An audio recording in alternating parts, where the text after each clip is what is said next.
Which of the following are sets, इनमें से कौन सा सेट है, जस्टिफाई यूर आंसर, और अपने आंसर को आप जस्टिफाई भी करिए। तो हमने सेट की डेफिनेशन आपको बताई कि सेट क्या होता है, collection of well defined objects,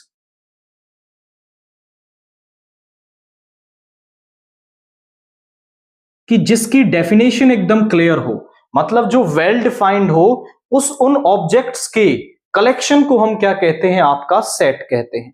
तो पहला पढ़ते हैं, the collection of all months of a year beginning with the letter J, यानी ईयर के वो मंथ्स जो जे लेटर से शुरू होते हैं आप, तो आप उन्हें लिख सकते हैं definitely.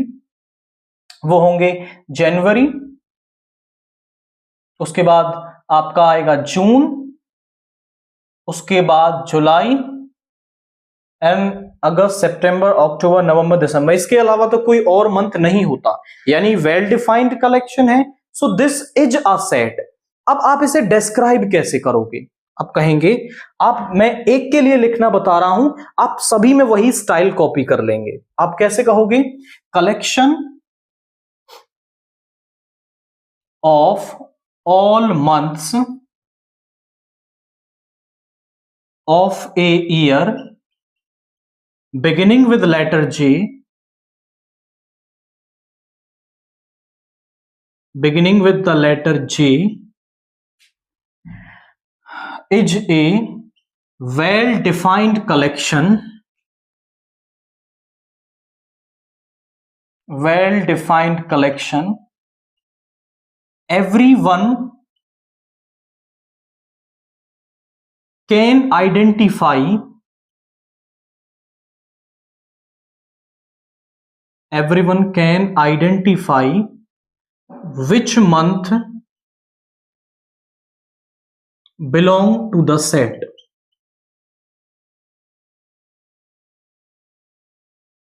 Hence this collection is a set.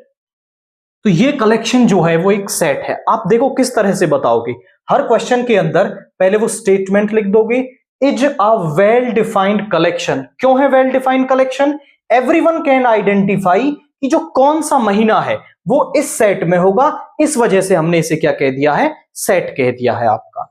Second, the collection of 10 most talented writers of India, कि इंडिया के कौन से 10 मोस्ट टैलेंटेड राइटर्स हैं।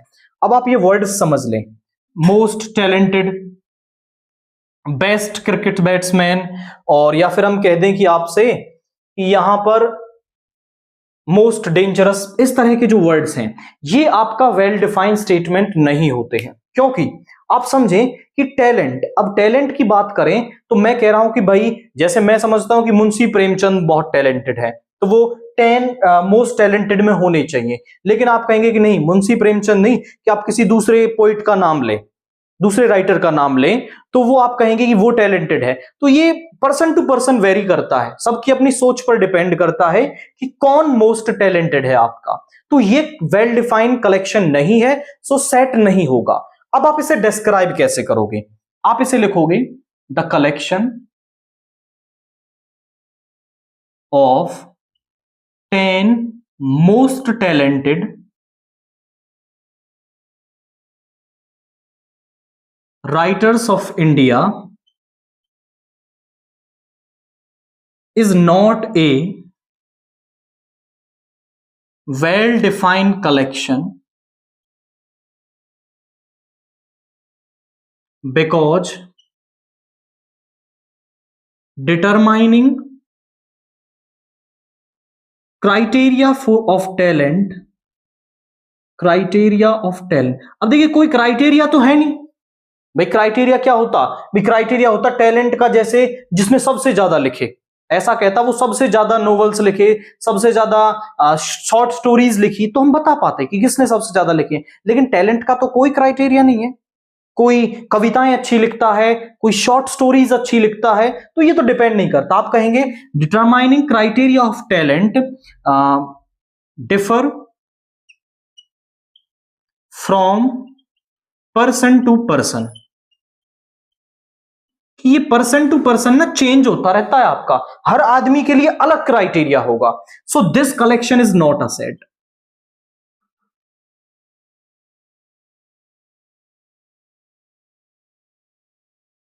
अब बस यही स्टाइल आपको कॉपी कर लेना है, स्टेटमेंट चेंज करनी है और केवल वो पार्ट लिख देना। अब मैं सबका बताता हूं आपको कि कौन सा सेट है और कौन सा सेट नहीं है। स्टेटमेंट इस तरह से आपको लिख देनी है। अगला पढ़ते हैं, a team of 11 best cricket batsman of the world. अब कौन से बेस्ट हैं, किस तरह के बेस्ट की बात हो रही है कि भाई किसने सबसे ज्यादा रन बनाए या फिर किसने सबसे कम बॉलों में रन बनाए। अब एक तो होता है जैसे भाई एक मैच के स्टार्टिंग से और एंड तक खेला और उसने 200 रन बना लिए। एक ऐसा होता है कि भाई वो बहुत कम टाइम के लिए आए लेकिन 100 रन बना गए। तो कौन सा बेस्ट हुआ, कम बॉल में ज्यादा रन बनाने वाला या फिर ज्यादा बॉल में ज्यादा रन बनाने वाला? किसको बेस्ट कहोगे, कौन सा बेस्ट नहीं है? या फिर ऐसा कह सकते हो कि भाई इसने इतने रन बनाए अपनी पूरी जिंदगी में, सबसे कम उम्र में किसने बनाए, सबसे ज्यादा उम्र में किसने बनाए। तो ये डिफाइन करता है पर्सन टू पर्सन, किसको बेस्ट मान रहे हो। तो ये भी एक वेल डिफाइंड कलेक्शन नहीं है। किस तरह से लिख दोगे पूरी स्टेटमेंट, तो ये लिखोगे in the world is not, मैं यहां पे लिख रहा हूं, इसके बाद पहले तो आप ये सेम स्टेटमेंट कॉपी कर लेंगे यहां तक, is not a well-defined collection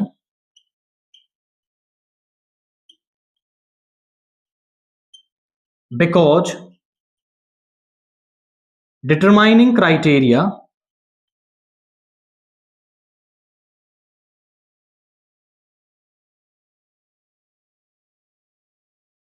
of best cricket batsman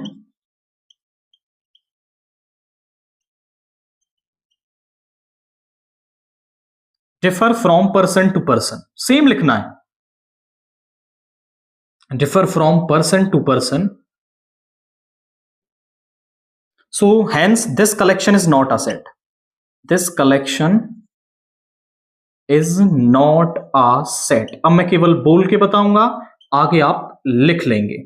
इसके बाद the collection of all boys in your class, कि आपकी क्लास में जो बॉयज हैं उन्हें आप इजीली आइडेंटिफाई कर सकते हो। आपकी क्लास में मान लो 30 बच्चे हैं, उनमें से 15 बॉयज हैं, 15 गर्ल्स हैं, तो आप सभी को आइडेंटिफाई कर सकते हो। मैं उन्हें मॉर्निंग असेंबली में खड़ा कर दूं तो वहां भी आप आइडेंटिफाई कर लो कि हमारी क्लास के बॉयज ये हैं। तो this is a well defined collection. तो हम यहां पे क्या लिखेंगे, आप लिखोगे the collection of all boys in our class is a well-defined collection that everyone from our class can identify which boy belongs to our class। इस तरह से लिख करके hence this collection is a set, इस तरह से लिख देंगे hence this collection is a set। अब क्योंकि बार बार मैं वही बातें लिखूं, सेम ये स्टेटमेंट चेंज करनी है, everyone can identify which boy belongs to the class, which boy belongs to the set। तो इस तरह से लिख के, तो ये वेल डिफाइंड है, कलेक्शन इज अ सेट। अगला पढ़ते हैं, the collection of all natural number less than 100। Definitely हम लिख सकते हैं भाई 100 से छोटे नेचुरल नंबर्स, तो वो हो जाएंगे 1 2 3 अप टू 99 यहां पे आ जाएंगे। तो हर कोई इन्हें लिख सकता है। आप कहोगे collection of all natural numbers less than 100 is a well-defined collection, everyone can identify which element belongs to the set, hence this collection is a set। तो ये जो कलेक्शन है वो आपका क्या है, एक सेट है।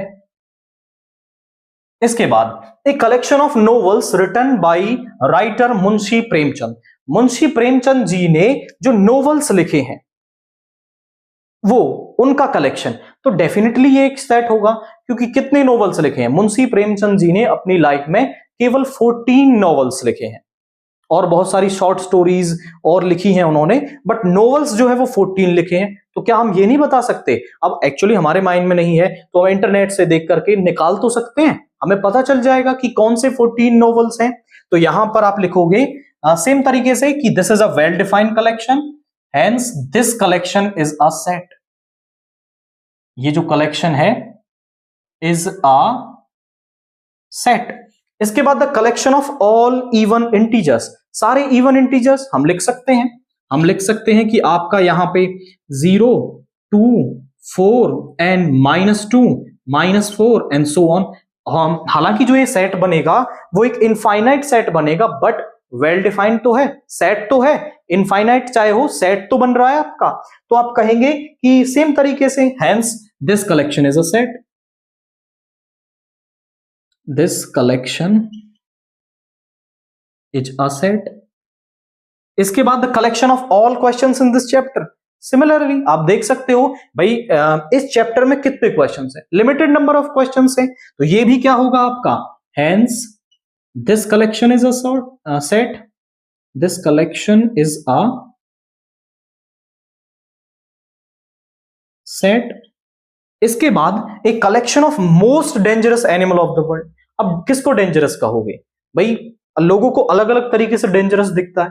कुछ लोग हैं जो आपका शेर से डरते हैं, किसी को टाइगर से डर लगता है, कोई आप कह सकते हो बहुत से ऐसे लोग हैं जो छिपकली से डर जाते हैं, कॉकरोच से डर जाते हैं, तो उन्हें क्या कहोगे, वो कहेंगे कि हमारे लिए वो डेंजरस नहीं है, लेकिन उनके लिए वो डेंजरस हो रहा है ना। तो ये पर्सन टू पर्सन चेंज हो रहा है कि किसके लिए कौन डेंजरस है, कोई कॉकरोच से डर रहा है, बहुत से ऐसे लोग चींटी से भी डर जाते हैं। तो यहां पर आप कहेंगे कि सेम तरीके से collection of most dangerous animal of the world is not a well-defined collection because determining criteria of dangerousness differ from person to person, so this collection is not a set, so this collection